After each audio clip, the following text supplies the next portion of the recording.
CMA के बच्चों, कैसे हैं आप लोग सब?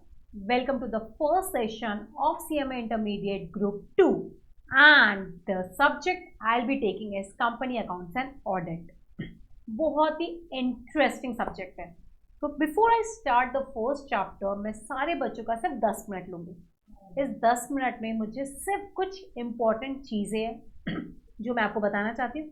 कुछ बातें मैं आपसे एक्सपेक्ट करती हूँ कि आप इस चैप्टर को स्टार्ट करने से पहले, सब्जेक्ट को स्टार्ट करने से पहले मैं आपसे क्या एक्सपेक्ट करती हूँ। डेली आपको इस सब्जेक्ट को कैसे पढ़ना है and at the end what are the extra things जो मैं आपको दूंगी ताकि आप इस सब्जेक्ट में और भी ज़्यादा कॉन्फिडेंट एंड परफेक्ट हो जाएंगे। बच्चों, ट्रस्ट में ये सब्जेक्ट बहुत अच्छा कॉम्बिनेशन देता है। ये प्रैक्टिकल भी देता है एंड थ्योरी भी देता है। एंड इससे फ़ायदे क्या है बच्चा?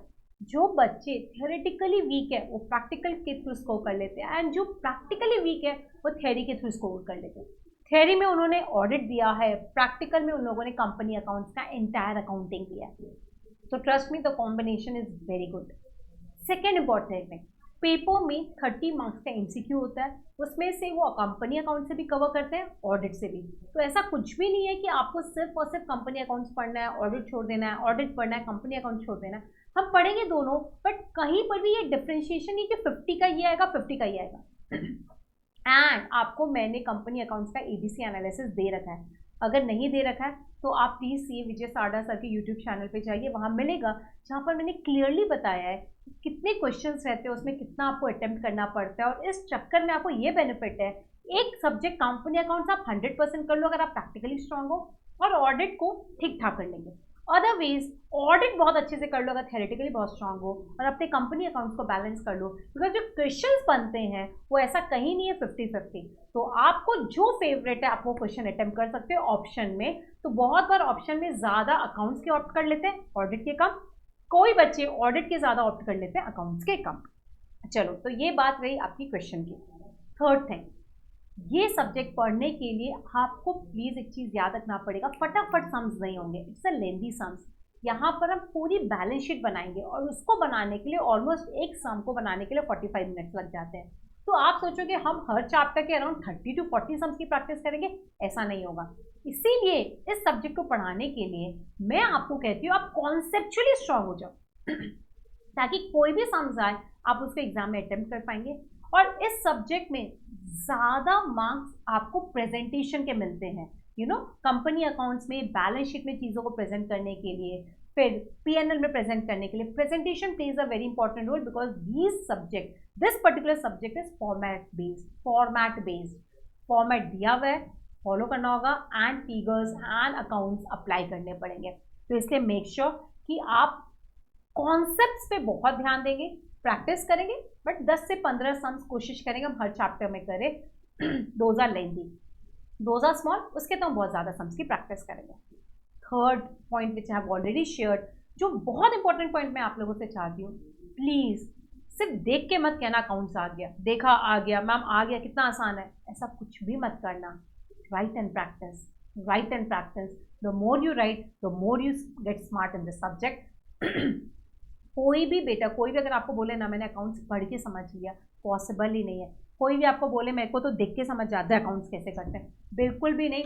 मेरे सारे बच्चे प्रॉमिस करेंगे अकाउंट्स करने के लिए आप उसको please practically and practice, handwritten practice करेंगे on a proper format. Next, रोज़ पढ़ेंगे। प्लीज़ मेक श्योर आप एवरीडे स्टडी करेंगे। No shortcut, no shortcut. Don't give an excuse to yourself कि मैम आज पढ़ लिया कल नहीं पढ़ेंगे, ऐसा नहीं है। Be in discipline. एक डिसिप्लिन चार्ट करिए फॉलो, एक टाइम टेबल फॉलो करिए। रोज़ सुबह मे बी 7 to 8:30 आप मेरा एक वीडियो सुनेंगे 2 घंटे का या 1.5 घंटे का, जैसा भी मैं अपलोड करती हूँ। रोज़ एक वीडियो सुनना है एंड उसके होमवर्क को 2 घंटे हमें प्रैक्टिस करना है। This is what will follow every day, means every day. अगर मैं कहती, बहुत बार मैं बच्चों से कहती हूँ आपको लगता है कि बहुत ज़्यादा प्रेशर हो रहा है, मैं बच्चों से कहती हूँ मंडे टू फ्राइडे मैं भी वीडियोस डालूंगी, आप भी सुनेंगे उसको, 2 घंटे प्रैक्टिस करेंगे एंड एवरी सैटरडे हम कोशिश करेंगे कॉन्सेप्ट खत्म होते एक टेस्ट दे देने का एंड इसके आंसर्स भी मैं बाद में अपलोड कर दूंगी ताकि आपको वो चीज़ें अपने आप प्रैक्टिस में आती रहेगी। रेगुलर टेस्ट से आप चीज़ों में परफेक्ट होते जाओगे। Correct, these are the things I follow. At times the test may be weekly, sometimes I may take on a 15 days depending upon आपके पास कितना लोड मैंने पास ऑन कर दिया, कितना ज़्यादा कंटेंट मैंने आपको पास ऑन कर दिया, और अगर वो डिफिकल्ट कंटेंट है तो I give you time so that आप उसको ग्रास्प कर पाओ अच्छे से, एंड टेस्ट के चक्कर में आप उसको और डिटेल में पढ़ते हैं। तो इसलिए I try to give test on a regular basis, and please set a routine, set a discipline, no violation on your part. ऐसे पढ़ो जैसे कि रोज क्लास में आना है। ये डिसिप्लिन फॉलो करोगे तो online lectures will be a blessing, because आने जाने का टाइम आपका बचता है और आप रूटीन में जब पढ़ते हो सारे चैप्टर्स ऑन ट्रैक रहते हैं। वन मोर थिंग, प्लीज़ कभी भी ऐसे डीमोटिवेट मत होना जब आपको लगे कि कंटेंट बढ़ता जा रहा है, मैम हम पुराना भूलते जा रहे हैं। ऐसा मत सोचना, आप कुछ भी पुराना भूल नहीं रहे हो, सिर्फ थोड़ा सा आउट ऑफ माइंड हो रहा है। रिविजन जैसे करोगे वापस you will get into that phase. तो do not feel you know हमें रेगुलर बेसिस पे रिविजन करना है, क्या करना तो चाहिए, बट इतना आसान नहीं होता बेटा। कहना आसान होता है, 4 सब्जेक्ट, सारे सब्जेक्ट्स की ऑनलाइन क्लास, सबका homework, practically I know it's difficult. तो इसलिए मैं हमेशा बच्चों से कहती हूँ टेस्ट देते वक्त उसको ऐसे रिवाइज करो जैसे कि एग्जाम के पॉइंट ऑफ व्यू से पढ़ रहे हैं, एंड ये मत सोचना कि हम पुराना चैप्टर्स भूलते जा रहे हैं। Just keep a confidence in your self and a self believe in your self कि आपको चीज़ें आती है। The more you get negative towards things, the more it becomes complicated and difficult. Last जो बहुत इंपॉर्टेंट पॉइंट मैं हर बच्चे को हर सेशन स्टार्ट होने से पहले कहती हूँ, एक मोटिवेशन अपने दिल में रखो कि क्यों आप कर रहे हो सीएमए, एंड उसको आपको फर्स्ट पेज में लिखो, एंड वो मोटिवेशन सबसे पहले पढ़ा करो, फिर क्लास स्टार्ट किया करो। What is that is motivating you to go ahead, if that is motivating, उस मोटिवेशन को पाने के लिए आप कुछ भी कर सकते हो। ट्रस्ट में आपको ये पढ़ाई कभी डिफिकल्ट नहीं लगेगी। उस मोटिवेशन को आपके फ्रंट पेज पे, बुक के फ्रंट पेज पे प्लीज़ लिख लिए, that will really motivate you. आप आगे तक जाएंगे और बहुत आगे बढ़ जाएंगे बेटा, ट्रस्ट में। एंड जैसे ग्रुप 2 क्लियर होगा, आई नो आप सब सीएमए फाइनल में चले जाएंगे, एंड सीएमए फाइनल में जाना खुद में एक बहुत बड़ा अचीवमेंट है जो सबके माइंड में है। तो उसके लिए ग्रुप 2 क्लियर करना कितना इंपॉर्टेंट है आपको पता है। तो चलो बच्चों, विदाउट वेस्टिंग एनी टाइम हम accounting for shares and debentures start करते हैं। This is the first chapter in your module, go through this chapter. हम कोई भी बड़े चैप्टर पे डायरेक्टली जंप नहीं करेंगे, बिकॉज जब तक आपको शेयर्स के टर्म्स नहीं पता चलेंगे, डिबेंचर्स के बारे में नहीं पता चलेगा, आप उसके फाइनल अकाउंट की अकाउंटिंग नहीं कर सकते। एंड जितना मेरा एक्सपीरियंस है, मुझे पता है बच्चों का शेयर्स एंड डिबेंचर्स में नॉलेज ही नहीं है। अगर कोई बच्चे सीबीएसई बोर्ड से पढ़े हुए हैं या आईएससी या थोड़ा सा कॉलेज में का देखा होगा तो वर्ड में भी familiar, but I am very sure accounting part you are not confident. जितना फाइनेंशियल अकाउंटिंग में बच्चे कॉन्फिडेंट होते हैं ना, उतना ये शेयर्स एंड डिबेंचर्स में नहीं होते। पहली बात, कभी पढ़ा नहीं है, पढ़ा भी है तो ग्रेजुएशन के टाइम पढ़ा है, तो उतना स्ट्रांग हमें आता नहीं है, ध्यान से सुना नहीं, रट लिया, चीज़ों को फटाफट कर लिया। बट सीएमए इंटर में ये सारे चैप्टर्स एकदम फ्रेश न्यू है, तुम पहली बार पढ़ने वाले हो, इसकी झलक भी बहुत बच्चों ने देखी नहीं है, जिन्होंने देखी है वो बिल्कुल ऐसा 10% देख के आए हैं। तो इस सब्जेक्ट को एक इन्फो के साथ पढ़ो। पहली बार पढ़ने वाले आई एम वेरी श्योर बहुत अच्छा पढ़ने वाले, और इसके चक्कर में आप बहुत बहुत बहुत बेहतरीन करेंगे, बिकॉज पहली बार ये नॉलेज मैं ही आपको पास ऑन करने वाली हूँ। There is nothing wrong in your brain which I need to correct, everything which will be put in your brain will be by me, and वो करेक्ट और 100% आपके दिमाग तक पहुँचेगा और बहुत अच्छे से मैं पहुँचा दूँगी। चलो हम स्टार्ट करते हैं शेयर्स एंड डिबेंचर्स को। बट एक और बात मैं आपसे कहना चाहती हूँ, इस सब्जेक्ट को पढ़ाने के लिए again I've divided my book into 2 parts. The first part consists of all the content, मतलब concepts है, जहाँ पर सारे chapters क्या क्या पढ़ाऊंगी, उसके theoretically concepts कितने, वो सब कुछ यहाँ डाला। The second book which contains all your questions for practice. Questions हमने मॉड्यूल से लिए हैं, आरटीपीज हैं, एमटीपीज है, पास्ट ईयर क्वेश्चंस हैं, एंड इसमें से हर टाइप के क्वेश्चंस एक क्लास में होंगे और एक आधा आपको होमवर्क पे करने होंगे रेगुलर बेसिस पे। होमवर्क का सॉल्यूशन टेंशन मत लो, आपके मॉड्यूल में दिया वहाँ से देख सकते हैं। एंड ट्रस्ट मी, जब आपके कॉन्सेप्ट इतने क्लियर होते हैं आप अपने आप होमवर्क कर लेते हो, बिकॉज आपको पता है कि आपको वो होमवर्क आ जाता है कॉन्फिडेंटली। आंसर में डाउट तब आता है जब आप कॉन्फिडेंट नहीं होते। जब आप कॉन्फिडेंट हो विद योर कॉन्सेप्ट, आंसर अपने आप सही आ जाता है। फिलहाल जब तक आपको बुक नहीं मिलती है, मैं इसका पीडीएफ आप लोगों को अपलोड करूंगी, accounting for shares and debentures का। सबसे पहले मैं आपको पीडीएफ अपलोड करूंगी, तो मेक श्योर करेंगे बच्चों आप अपने अकाउंटिंग फॉर शेयर्स एंड फिर डिबेंचर्स को स्टार्ट करेंगे।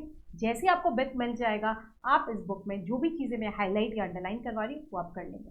तो गाइज देखो, इसमें बहुत सारे सब टॉपिक्स हैं, एक बार मैं गो थ्रू करवाती हूँ। मैं आपको issue of shares, debentures, forfeiture of shares, right issue, bonus issue, sweat equity shares, employee stock option, purchase scheme, buyback of shares मतलब रिडेम्पशन ऑफ शेयर्स, इतने सारे सब टॉपिक मैं आपके साथ डिस्कस करने वाली हूँ. हर टॉपिक एक यूनिक स्टाइल का है एंड हर टॉपिक में कंपनीज एक्ट का बहुत ज़्यादा इंटरवेंशन है.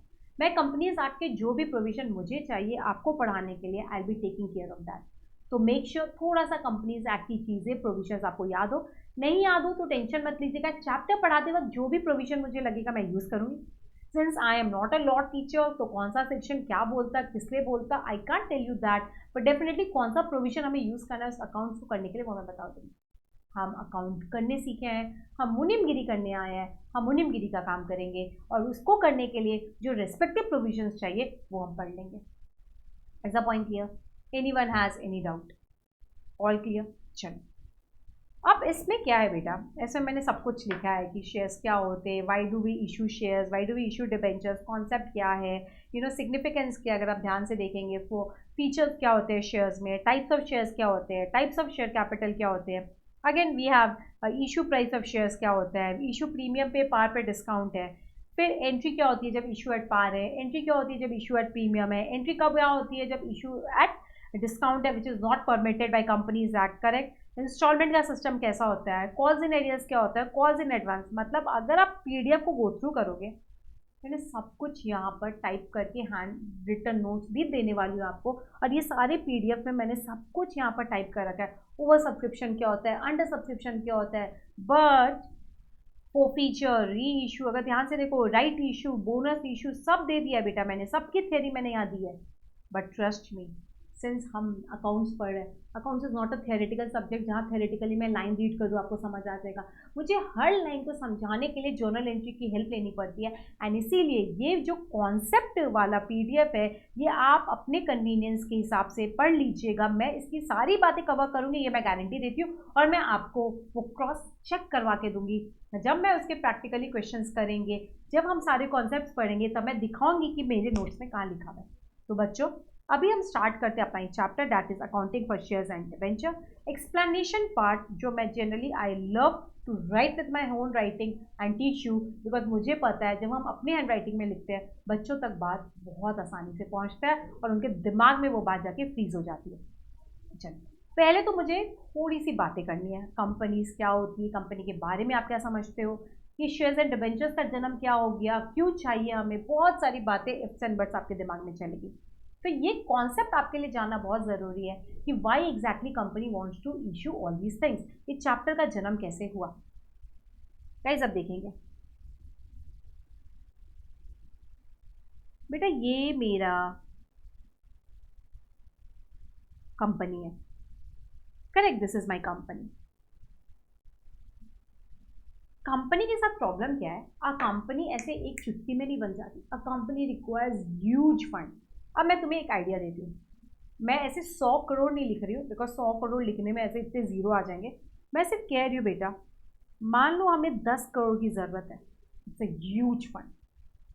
अगर हम सोल प्रोप्राइटरशिप स्टैब्लिश करें जहाँ पर एक ओनर 100 करोड़ की अरेंजमेंट, चलो 100 कर देती हूँ, लिख देती हूँ ताकि आपको समझ में भी आ जाए. एक बिजनेस है जिसको 100 करोड़ चाहिए, बिना 100 करोड़ के वो बिजनेस बनेगा तो नहीं, स्टैब्लिश नहीं होगा. आप कह रहे हो मैम सोल प्रोप्राइटरशिप में कर लेते हैं वो बिजनेस. एक बात बताओ बच्चों, कौन सा ओनर अपने घर से 100 करोड़ रुपया देगा खुद के बिजनेस के लिए? पहली बात तो होना ही मुश्किल है. हुआ भी इतना बड़ा रिस्क कौन लेगा? बाई चांस बिजनेस नहीं चला तो उस बंदे का अकेले का पूरा 100 करोड़ रुपया डूब जाएगा. तो जनरली इतने ह्यूज फंड वाले बिजनेस में इतने ह्यूज इन्वेस्टमेंट जहाँ करना है वहाँ पर सोल प्रोप्राइटरशिप का business is not acceptable. Correct. फिर तुमने आइडिया दिया मैम एक काम करो पार्टनरशिप चालू कर लेते हैं. नहीं बच्चा, पार्टनरशिप भी मैं फेवर में नहीं हूँ. पहली बात, इतने सारे पार्टनर्स आएंगे, हर पार्टनर को कहेंगे 10-10 करोड़ रुपया फंड इकट्ठा करो. पहली बात तो वो 10 पार्टनर को मैनेज करना भी सरदर्दी है बेटा. कोई कुछ बोलेगा, कोई कुछ बोलेगा, दिमाग खराब होता है बेटा. जनरली आई डू इतने ह्यूज इन्वेस्टमेंट में पार्टनरशिप ऑल्सो डजंट वर्क. पहली बात रिस्क बहुत ज़्यादा है, पार्टनर्स के डिसीजन से बहुत टाइम लग जाता, डिपेंडेंसी बहुत बढ़ जाती है, एंड उसके अलावा अनलिमिटेड लाइबिलिटी है. अगर कंपनी डूबी, अगर फर्म डूबी सॉरी, तो तुम्हारे घर पे भी जाके तुम्हारे पर्सनल असेट्स को भी टच किए जा सकते हैं. Again risky. अब imagine you need 100 crore in a business, that means एकदम बड़ा बिजनेस स्टैब्लिश होने वाला है. तो favourable is to float a company, to start a company. अब होता क्या है, इसके लिए इंस्टीट्यूट ने लोगों ने या कंपनीज एक्ट ने या कंपनी लॉ बोर्ड ने बहुत ही सिग्निफिकेंट एंड सिंपल वे से फंडिंग अरेंज करवाने का तरीका दिया। बट उस फंड के अरेंजमेंट में मैं बाद में पहुंचूंगी, पहले मैं तुम्हें कुछ आइडियाज देती हूँ। अगर कंपनी बैंक के पास पहुंचेगी और कहेगी हमें 100 करोड़ रुपया चाहिए, स्टार्टअप कंपनी सोच रही है स्टार्ट करने का, सोच रही है बहुत अच्छा बिजनेस स्टार्ट करने का, प्रोजेक्शन तो बहुत अच्छे हैं, प्लानिंग भी बहुत अच्छी है, बट बेटा कौन सा बैंक उसको 100 करोड़ रुपया देगा? बैंक बोलेगा हमें सिक्योरिटी चाहिए, हमें ये चाहिए वो चाहिए, बहुत बड़ा पैसा है। कंपनी बोलेगी भाई मेरे पास इतना पैसा ही नहीं है, अगर मेरे पास इतनी सिक्योरिटी होती तो मैं उसको बेच के खुद ही फंड ना इकट्ठा कर लेती। तो बेटा जनरली इस टाइप का जो ह्यूज फंड वाला इन्वेस्टमेंट होता है ना, वहाँ पर लोन भी मिलना एकदम बिगनिंग में बहुत मुश्किल होता है, because you do not have anything to give as a security. रिश्तेदार तो देंगे नहीं, भाई बहन भी देंगे नहीं, दोस्त भी नहीं देंगे, थोड़ा थोड़ा हेल्प सब कर सकते हैं, इतना बड़ा फंड कोई भी नहीं अरेंज करके देगा। अब देखो हुआ क्या, I use an example also. Company को एक आइडिया मिला कि लोग तो मुझे पैसे नहीं दे रहे, तो कंपनी ने एक आइडिया दिया, मैं पूरी दुनिया के लोग जो हैं, पूरी दुनिया की जो आम जनता है, जनरल पब्लिक, जनरल पब्लिक पूरी दुनिया का, अज्यूमिंग सबसे सबसे पर पर्सन मैं ज़्यादा नहीं, सिर्फ और सिर्फ 10 रुपीज़ मांगू पर पर्सन, सिर्फ 10 रुपीज़ मांगू। ऑब्वियसली तुम्हें पता है हमारी पॉपुलेशन कितनी है, अपने ऑनरेबल प्राइम मिनिस्टर जी हमेशा कहते रहते हैं ना, यस।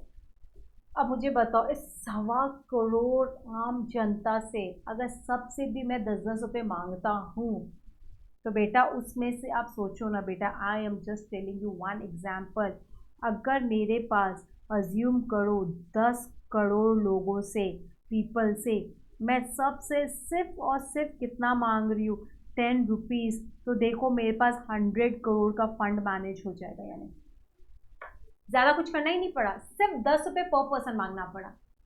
मांगना पड़ा या नहीं पड़ा? यस मैम, ज़्यादा नहीं मांगना, 10 रुपीज़ पर पर्सन। हाँ तुम कहोगे मैम जरूरी तो है कि 10 करोड़ वाले लोग आपको देंगे, इतने लोग आपको 10 रुपये भेजेंगे या नहीं भेजेंगे उसकी, agreed. Just I am telling a situation कि अगर मैं बहुत ही एकदम छोटू सा अमाउंट कोई मांगू, मैं बहुत ही एकदम इनिशियल एकदम ऐसा अमाउंट मांगू जो किसी के लिए बहुत ज़्यादा मैटर नहीं करेगा जनरली, तो 10 रुपये अगर मैं पर पर्सन से मांगू, सिर्फ नंबर ऑफ लोग बढ़ा दूँ, तो डोंट यू थिंक हमें फंड मिल जाएगा? तो याद रखना, कंपनी अपना फंड, मैं सारे पॉइंट्स यहाँ लिख रही हूँ, कंपनी को अपना फंड इकट्ठा करना है। Since the requirement of fund is more, it approaches to the general public. General public को अप्रोच किया जाता है जहाँ पर हम मिनिमम अमाउंट मांगने की कोशिश करते हैं, जहाँ पर हम बच्चा मिनिमम टू मिनिमम अमाउंट मांगने की कोशिश करते हैं, जो जनरली कोई ना नहीं बोलेगा। दूसरी बात, अब मैं तुमसे एक क्वेश्चन पूछती हूँ, आंसर करोगे क्या? ये जनरल पब्लिक भी 10 रुपये क्यों दे देती है? आपको पता है क्यों दे देती है?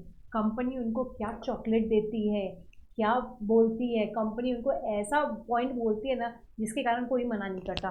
कंपनी बोलती है अगर आप मुझे 10 रुपये दोगे, मैं आपको कंपनी का बना दूंगा ओनर। ओनर को क्या बोलते हैं? मालिक। ओ गॉड मैम, सिर्फ 10 रुपये देने से हम उस कंपनी के मालिक बन गए, ये तो मज़ेदार है। अब सोचो ना बेटा, अगर ये है रिलायंस कंपनी और ये रिलायंस कंपनी को 100 करोड़ फंड की ज़रूरत है, रिलायंस कंपनी ने कहा आप सब आदमी मुझे 10-10 रुपये दीजिए और बदले में मैं आपको कंपनी का क्या बना दूंगा? मालिक। और जैसे ही आप कंपनी के मालिक बन जाओगे, कंपनी के प्रॉफिट में भी आपको क्या मिल जाएगा? Share, in a form of dividend, in a form of dividend. Check it, we'll talk that dividend part later. आप मुझे बताओ 10 रुपये में इतने बड़े कंपनी का मालिक, कोई घर में रिश्ता भी लेके आए ना, लड़कों बच्चों मेरे, अगर तुम्हारा रिश्ता भी आया ना घर पे, तो कुछ नहीं, सीधा कह देना मैं रिलायंस का मालिक हूँ। चाहे तुमने एक ही शेयर लिया है, तुम पक्का रिलायंस के मालिक हो, और बस रिश्ता पक्का। मैम आइडिया तो बहुत अच्छा है, आइडिया बेहतरीन है। बस तो गाइस आप देखो ना कितना, 10 रुपये में तुम रिलायंस के मालिक। तो इसके लिए बेटा आपको ये वाला टॉफी खिला देता है कंपनी, आपको ओनर बना देता है। ओनर बनाएंगे और कंपनी अगर प्रॉफिट में रहेगी तो आपको प्रॉफिट भी मिलेगा ना फॉर्म ऑफ डिविडेंड। बच्चे कहते हैं मैम कंपनी लॉस में चली गई तो, कंपनी डूब गई तो? जाने देना बेटा, इनकेस कंपनी डूब भी गई तो आपका मिनिमम कितना अमाउंट डूबेगा? 10 रुपये। आप तो पहले से भी इसके लिए प्रिपेयर्ड ही हो, क्या 10 रुपया डूबा तो इतना स्ट्रेस नहीं होगा, मुझे ऐसा लगता है। हाँ, कुछ एक आधा लोग हैं जिनको बुरा लगेगा, बट इतना नहीं कि तुम्हारा एकदम घर द्वार डूब गया, तुम एकदम बैंकरप्ट हो गए, रोड पे आ जाओगे, 10 रुपये खो गए, इट्स ओके, ऐसा मान लेंगे। तो don't you think the risk involve is very less and the benefit involve is too much? तो कोई जनरल लोग ना नहीं बोलते, हर कोई सोचता है जाने तो 10 रुपये दे रहे हैं और एक शेयर मिलने पे मालिक बन रहे हैं, I can take this risk. अगर कंपनी डूबी, आई नो मेरा 10 रुपया डूब जाएगा बिकॉज मैं मालिक हूँ, मालिक को सबसे लास्ट में पैसा मिलता है, but I am okay to take that risk ना, I am okay to take that risk. कितने बच्चों को बात समझ आई? बच्चे पूछ रहे मैम मैं 10 रुपये की जगह मैं 20 रुपया भेज दूँ, भेज दो। अगर तुम 20 रुपये भेजोगे तो तुम्हें दो चीज़ों मिल जाएगी कि भैया हमने तो 10 रुपये मांगे थे, 10 रुपये में एक चीज़ भेज रहे थे, 20 रुपये में दो चीज़ भेजेंगे। वो दो चीज़ क्या भेजेंगे वो बाद में डिस्कस होगा। मैम हम 40 रुपये दे सकते हैं, भाई मैंने मिनिमम 10 मांगा, तुम जितना मर्जी दे सकते हो, उसके बारे में बाद में और भी डिस्कस करेंगे कि there is a limitation, but तुम जितना मर्जी देना चाहो तुम दे दो, कंपनी बाद में रिजेक्ट या रिफंड कर सकती है, वो एक अलग बात है, बट तुम्हें जितना देना है कंपनी एक बार तो ले लेती है। तो याद रखना minimum is 10, maximum depends upon your opinion कि तुम कितने चीज़ें दे, कितना अमाउंट देना चाहते हो। तो ओनर में प्रॉफिट शेयर, हाँ इफ देर इज रिस्क, सिर्फ एक ही इन्वॉल्व है, रिस्क एक ही इन्वॉल्व है, अगर कंपनी लॉस में गई तो आपका पैसा डूब जाएगा, आपका पैसा डूब जाएगा। कितने बच्चों को यहाँ तक बात समझ आई? याद रखना this flexibility of arranging the fund through general public is only and only given in case of company wherein the company act allows you to collect the fund from the general public, but before that you need to give all the details to the company's law board कि भाई company ये सोच रही है, company का ये objective है, company को इतना कैपिटल चाहिए, क्यों चाहिए, इतने का फिक्स एसेट खरीदना है, all planning and projections advance में कंपनी अपने कंपनी लॉ बोर्ड के और सब्सिक्वेंट अथॉरिटीज़ के साथ डिस्कस करती है, फाइनल होता है, उसके बाद कंपनी को बोला जाता है जाइए आप आम जनता से पैसे मांग सकते हैं। और आम जनता से पैसे मांगने का जो तरीका होता है उसको हम अपन बोलते हैं IPO, इनिशियल पब्लिक ऑफरिंग। जो ऊपर मैंने इतनी बातें की, इतनी आसानी से कंपनी आम पब्लिक से पैसा नहीं मांग सकती है, आम जनता से 10-10 रुपये नहीं मांग सकती है, they need to follow a system of initial public offering. यहाँ तक क्लियर है क्या बच्चों?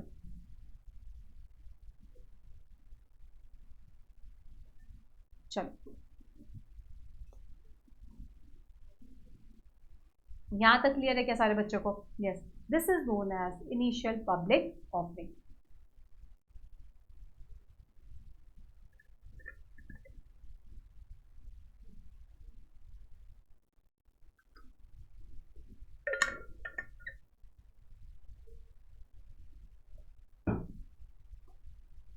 अब चलो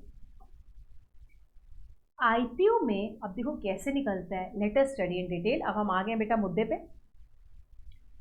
आप लोग स्कूल एंड कॉलेजेस का फॉर्म भरते हैं ना, एक बार उसको सिर्फ रिकैप करेंगे 2 मिनट में। जब बच्चों आप कॉलेज के लिए अप्लाई करते हो, आजकल ना ऑनलाइन का सिस्टम आ गया, आई am talking about that days जब हम भी ऑफलाइन फॉर्म भरते थे, सबमिट करते थे। एंड मैं जो आपको शेयर्स भी सिखाऊंगी, आजकल सब कुछ ऑनलाइन है, but I will be talking about those days when हम सब हैंड रिटन अपने एप्लीकेशन अप्लाई करते थे। तो कॉलेज का फॉर्म निकलता है, हम इस फॉर्म में अपने डिटेल्स भरते हैं, पर्सनल डिटेल्स, फिर हम नीचे सीक्वेंस लिखते हैं कि भाई हमको पहला कॉलेज घर वाले दे देना, या FC कॉलेज दे देना, या BMCC दे देना, MMCC, हम अपना सीक्वेंस सेट कर देते हैं। फिर मेन ऑफिस में जाके कॉलेज फॉर्म सबमिट कर देते हैं। फिर फॉर्म की स्क्रूटनी होती है, इन्वेस्टिगेशन होता है, डिटेलिंग होती है कि किसको देना है, किसको, किसके परसेंटेज कितने, बेसिकली जो कैप राउंड आजकल आप लोग बोलते हो, उसके बेसिस पे फाइनली आपको कॉलेज अलॉट हो जाता है। करेक्ट। उसी तरह से बेटा आपको कैसे कंपनी में 10 रुपये भेजने हैं, कैसे कंपनी अपने शेयर्स और कंपनी की डिटेल आप तक पहुंचाएगी, उसके बारे में इस चार्ट के थ्रू समझेंगे। तो देखो, अगर कंपनी को अपना IPO निकालना है with all the provisions they are met as per the companies act 2013, I am not getting into that part, that is not my area, हमको मुनीमगिरी सीखना है, हम वो सीखेंगे। Company will issue a prospectus. अब आप बोलोगे मैम ये प्रोस्पेक्टस क्या होता है?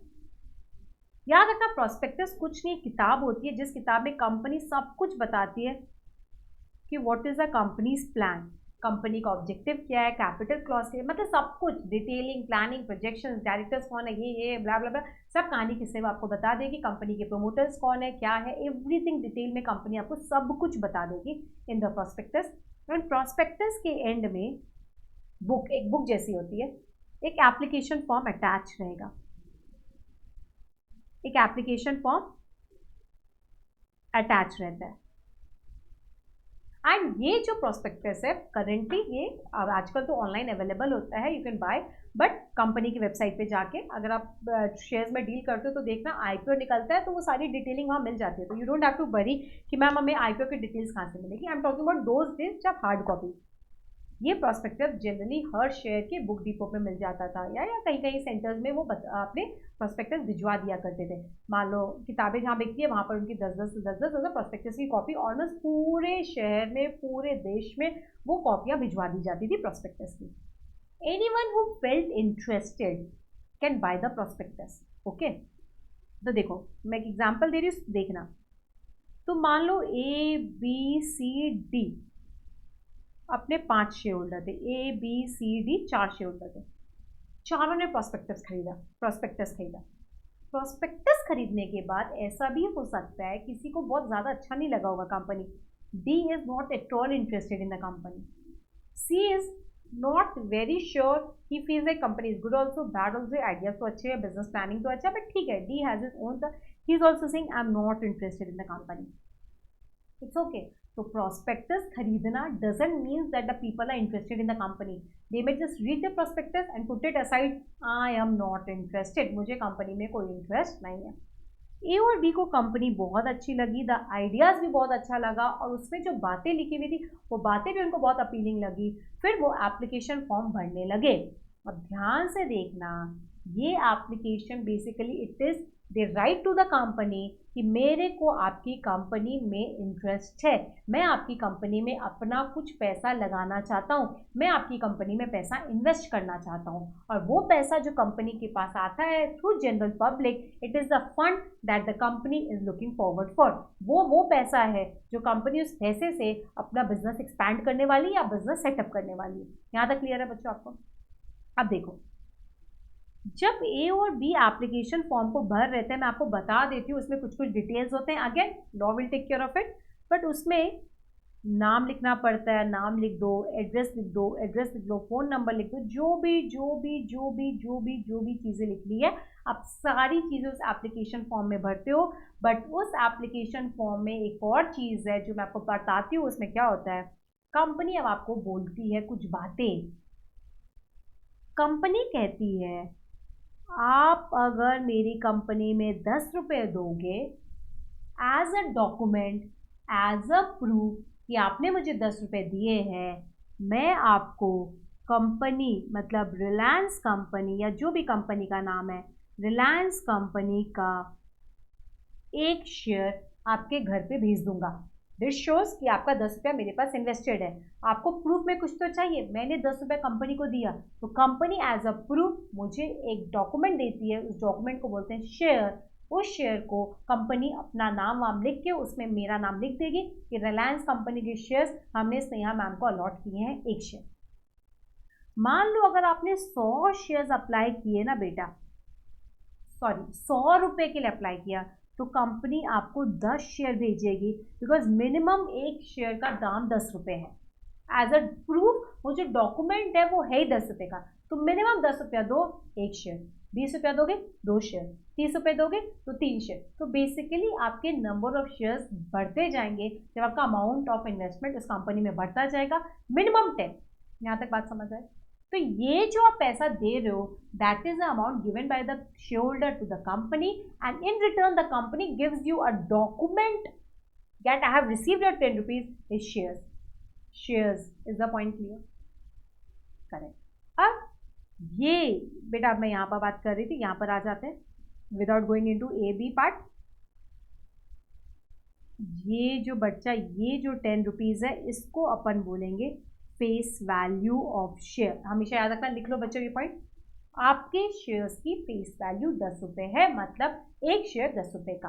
मैम ज़्यादा भी हो सकता है, यस क्वेश्चन में टेल इट 50, क्वेश्चन में टेल इट 100, बट अगर क्वेश्चन कुछ नहीं बोलता तो silent face value of shares is always 10 rupees, you need to assume it, assume नहीं करना, यही होता है. Debentures have 100, but I am not teaching debentures, we are into shares part, तो अभी इसके 10 रुपीज फेस वैल्यू है.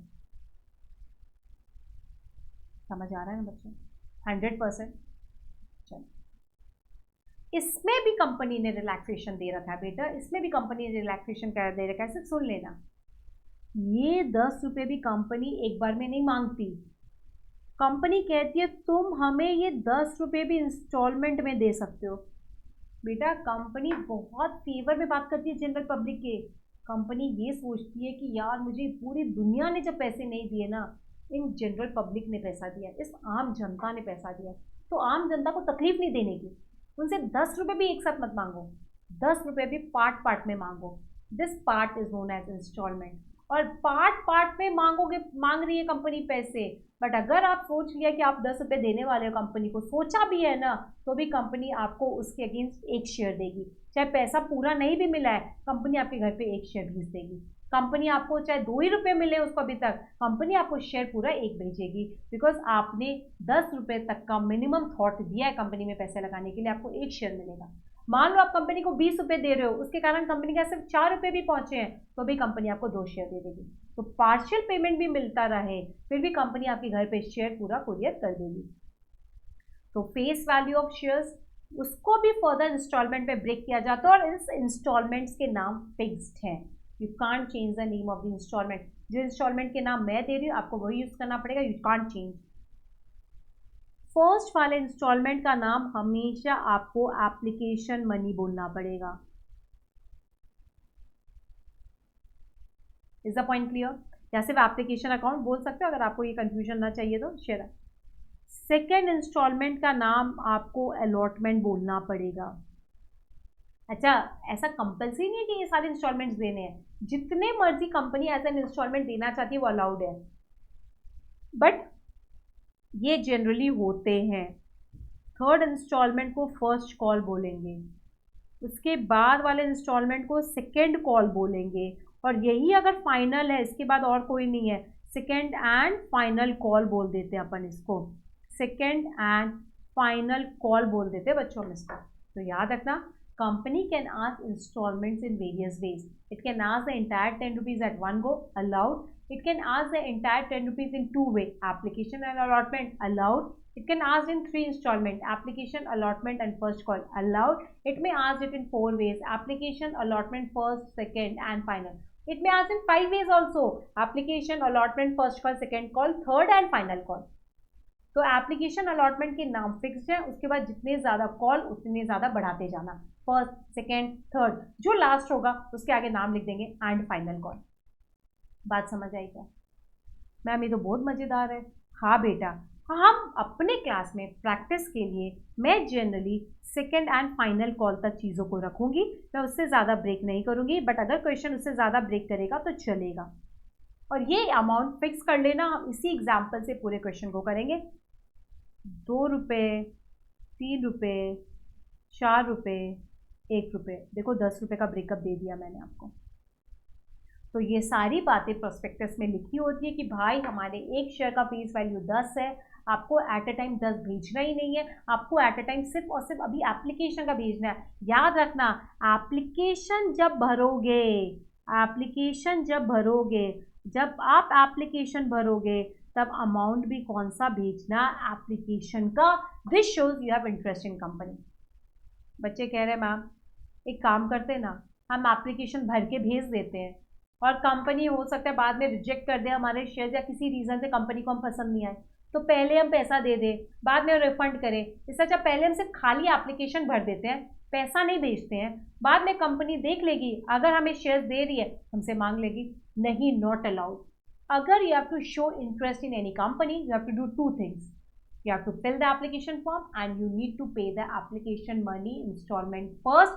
Then only company counts you as an interested candidate. Otherwise company feels तुम टाइम पास कर रहे हो और कंपनी आपके फॉर्म को साइड कर देती है. तुम कहोगे मैम कंपनी को गरज है.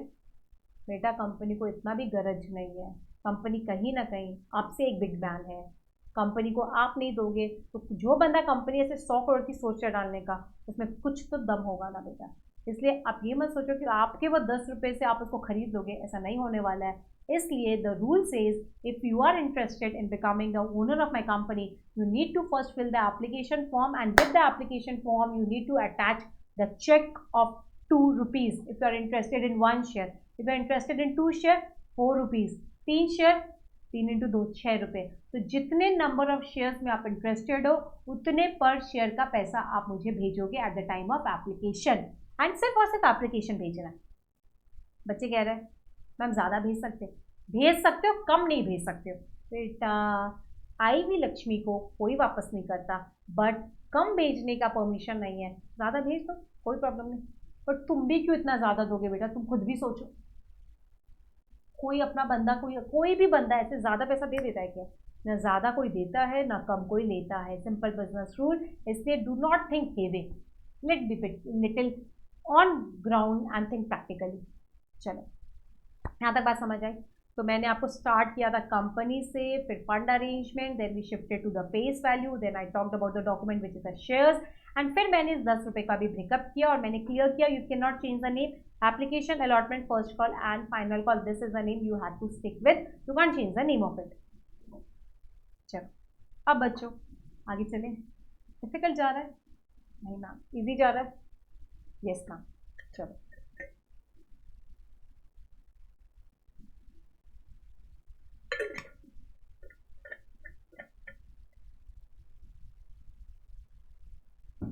चलो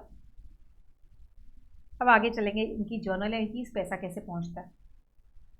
वो बच्चों ये भूलना नहीं, शेयर होल्डर की अकाउंटिंग ही सर्च कर रहे हैं। Shift to the another subject, we are into company accounts. Company का पीओवी पॉइंट ऑफ व्यू लगेगा कि वो क्या जर्नल एंट्री कर रहा है। ये बच्चों को क्या लगता है मैम अभी तो ग्रुप 1 में फाइनेंशियल अकाउंटिंग पढ़ा था, एकदम से कंपनी अकाउंटिंग में हमने फाइनेंशियल अकाउंटिंग में तो यही सीखा था we are investing in shares, हमारे लिए इन्वेस्टमेंट असेट है। वो था फाइनेंशियल अकाउंटिंग, ये है कंपनी अकाउंटिंग। कंपनी क्या अकाउंटिंग करेगी वो सीख रहे हैं, उनका पॉइंट ऑफ व्यू लगेगा, नॉट शेयर होल्डर का पॉइंट ऑफ व्यू। चलो अब बेटा यहाँ क्या होता है, कंपनी के पास बहुत सारे फॉर्म्स पहुँच गए। अब आ जाएंगे पॉइंट पे बेटा, we are moving to the journal entry. यहाँ पर मुझे मिस्टेक नहीं चाहिए। एक बार ये परफेक्ट हो गया ना बच्चा, मैं इसमें इतने कॉन्सेप्ट ऐड कर दूंगी, ट्रस्ट मी 2-3 दिन और ये चैप्टर हो जाएगा। बस मेरे पर भरोसा रखेंगे। बहुत सारे फॉर्म्स आए, किसी ने किसी ने 1 शेयर की रिक्वेस्ट किया तो 1 into 2 रुपये का चेक दिया। किसी ने 2 शेयर के लिए इंटरेस्ट किया, 2 शेयर तो 2 into 2, 2 into 2 समझा क्या, 2 शेयर, हर शेयर पे 2 रुपये एप्लीकेशन, तो 4 रुपये का चेक भेजा। किसी ने 10 शेयर में इंटरेस्ट दिखाया तो 10 into 2। किसी ने 50 शेयर्स पे इंटरेस्ट दिखाया तो उसने 50 into 2 का चेक दिया। किसी ने 100 शेयर्स पे इंटरेस्ट दिखाया तो उसने 100 into 2 का चेक भी दिया। किसी ने 1000 पे इंटरेस्ट दिखाया तो उसने 1000 into 2 का चेक भी दिया। किसी ने 5000 शेयर्स पे इंटरेस्ट दिखाया तो इन्होंने 5000 into 2। कहने से दिस इज इतने शेयर्स में इंटरेस्टेड थे, पर शेयर पर एप्लीकेशन अमाउंट का चेक भेजना पड़ेगा। अब सुनो, आ जाती है जर्नल एंट्री। तो गाइज इस एग्जाम्पल को फिक्स रखेंगे, नीचे जर्नल एंट्री करेंगे। तो मैं थोड़ी सी जगह छोड़ रही हूँ, आप लोग ये अपने नोटबुक में जर्नल एंट्री लिखना चालू करेंगे। इतने सारे केसेस में ये जर्नल एंट्री रिवाइज होती है कि you need to really be careful at passing the journal entries. So पहली जर्नल एंट्री, और ये ऐसी ही होती है, जितना भी कंपनी के पास ये चेक मिला है, पहले सारे चेक को बैंक में जमा कराना कंपलसरी रूल है। आपको ये पैसा बैंक में पहले जमा कराना पड़ेगा, भूलना नहीं, कंपलसरी बैंक में जमा कराना पड़ेगा। तो कंपनी का क्या डेबिट होगा, बैंक अकाउंट डेबिट, बैंक बढ़ेगा। एक बार नंबर ऑफ शेयर्स ऐड कर लो, 5000 शेयर्स, पीछे से जा रही हूँ, +1000 +100 +50 +10 +2 +1, इट इज़ 6163, 2 रुपये के हिसाब से। अब एक काम करती हूँ बेटा, फिगर्स राउंड ऑफ में चाहिए, तो मैं एक काम करती हूँ, इसको भी 10 कर देती हूँ, इसको 20 कर देती हूँ। तो ताकि इजी रह जाए, 10 + 20 + 10 + 50 + 100 + 1000 + 5000, 6190 शेयर्स के लिए हमारे पास एप्लीकेशन आया है। तो हमें पैसा भी कितना आया होगा, 12,380। आप पूछोगे मैम ये कैसे आया, 6190 इंटू ₹2, हमारे पास पैसा ऐसे आया। कोई गड़बड़, कोई कंफ्यूजन? अब ध्यान से देखो नीचे लिखते क्या। अब मैं तुमसे आइडिया पूछ रही हूँ, आइडिया तुम ही दोगे, सॉल्यूशन भी तुम्हारे पास है। अभी मैंने स्क्रीन में मान लो सबका नाम लिख दिया, ABCDEFG। बेटा यहाँ तो नाम ऐसे ABCD लिखा तो ठीक है, Anand, Mohan, Divisha, Nagarika, oh my god, ऐसे नाम लिखने पड़े तो कंफ्यूजन चालू हो जाएगा। और एक बात बताओ, कितनी बार तो नाम का प्रोनाउंसिएशन ही नहीं समझ आता। और यहाँ तो मैंने 7 नाम लिखे A to G, तो भी तुम्हें फटाफट समझ आ गया। अगर मैं सबके नाम फटाफट बोलूँ, मोहित, रोहित, सोनित, तोनित, तो तुम्हें याद ही नहीं रहते। पहली बात तो नाम इतनी जल्दी याद नहीं होते, ऊपर से 7 ही एप्लीकेशन दे रही हूँ तो फिर भी याद होगा। इमेजिन प्रैक्टिकली कंपनी में you have got at least bunch of application, thousands of applications. Do you remember the company can keep a track of each name personally in journal entry? No. आपको actually लग रहा होगा कि ma'am bank account debit करना चाहिए, ए से पैसा आया 2A, बी से पैसा आया 2B, सी से पैसा आया 2C। आपका कहना और सोचना तो सही है, जिनसे पैसा आया एक बार उनके नाम को लिखो एज अ लायबिलिटी, बाद में जब हम उनको शेयर्स दे देंगे तो हम इस खाते को बंद कर देंगे। But the point is this, is it easy to write the names of each share holder? Practically you think is it easy to write? No, it's not easy to write the name of all the shareholder. The company says instead of writing name of all the shareholders in journal entry, हम उनको एक category में shift कर देंगे और उस category को बोलते हैं शेयर एप्लीकेशन अकाउंट। जब भी मैं शेयर एप्लीकेशन अकाउंट बोलूँगी तो कंपनी अपना शेयर एप्लीकेशन वाला एक रजिस्टर मेंटेन करती है, उसमें ABCD सबका नाम लिख रखी होगी। तो ऐसा मत सोचना कि नाम रिकॉर्डेड नहीं है, नेम रिकॉर्डेड है, बट वो सारे नेम्स हमने रजिस्टर में रिकॉर्ड कर लिए, जहाँ पर नाम के अगेंस्ट एप्लीकेशन पैसा कितना है वो रिकॉर्ड हो रखा है। बट जर्नल एंट्री में हम नेम यूज नहीं करते, बिकॉज जर्नल एंट्री बहुत लंबी हो जाएगी and it is difficult for an accountant to write the each name practically. So instead of telling them individually name wise, we put all of them into one category, and that category is named in the name of application account, share application money या share application account। समझ आ गया? समझ आया? अब बच्चों ये याद रखना, why this category has been created. For example, when I approach you, I don't say individually मोहित ने मेरा प्रोडक्ट खरीदा, मोहित कैसे हो, रोहित कैसे हो। मैं क्या बोलती हूँ, मेरे CMA इंटर ग्रुप 2 के बच्चों आप लोग कैसे हो। It means I am targeting the entire CMA inter group 2। उसी तरह when I talk to share application account, I mean I am targeting to all the share holders who have given us the share application money. तो इसको भी करेंगे। हाँ, अब मैं तुम्हें रीजंस बताती हूँ। बैंक डेबिट हुआ बिकॉज बैंक मेरा असेट है। अब आप कहोगे मैम आपने शेयर एप्लीकेशन अकाउंट को क्रेडिट क्यों किया, why have you credited it, we should have not credited it. बेटा याद रखना, अभी बैंक में हमारे पास पैसे आए हैं और अभी ये लोगों को मैंने अभी तक मेरी कंपनी का शेयर भेजा नहीं है। हो सकता है इनमें से मैं किसी को रिजेक्ट भी कर सकती हूँ, company has a permission to reject any share holder the company wish to do. And कुछ को मैं शेयर दे भी सकती हूँ, कुछ को हम रिफंड भी कर सकते हैं। Till that time that decision is not taken, the entire share application category shareholders are liability for the company. The company does not give them the shares till the company holds a meeting. और meeting जब तक नहीं होती है, all the money received through the shareholders in application will be treated as a liability to company, because company ने अभी तक अपनी तरफ से जो चीज़ प्रॉमिस की थी शेयर्स देने की वो दी नहीं है। तो अभी ये कैटेगरी वाले लोग कंपनी के लिए क्या होते हैं, liability, and liability is always credited. देखो बेटा, एम आई क्लियर? बहुत बच्चों को ये चीज़ पता ही नहीं है, मुझे पता है। तो सिर्फ याद कर लेते हैं कि पहली वाली एंट्री में एप्लीकेशन क्रेडिट में आएगा, दूसरी में बंद कर देना, तीसरी वाली एंट्री में अलॉटमेंट डेबिट में आएगा, फिर उसको बंद कर देना। आई am not making you learn it, I am teaching you logically. समझ आया क्या बच्चों? चलो पानी पी लो, बहुत इंपॉर्टेंट है। आई नो एक अच्छा पॉइंट पढ़ाया है तो पानी तो पीना बनता है ना।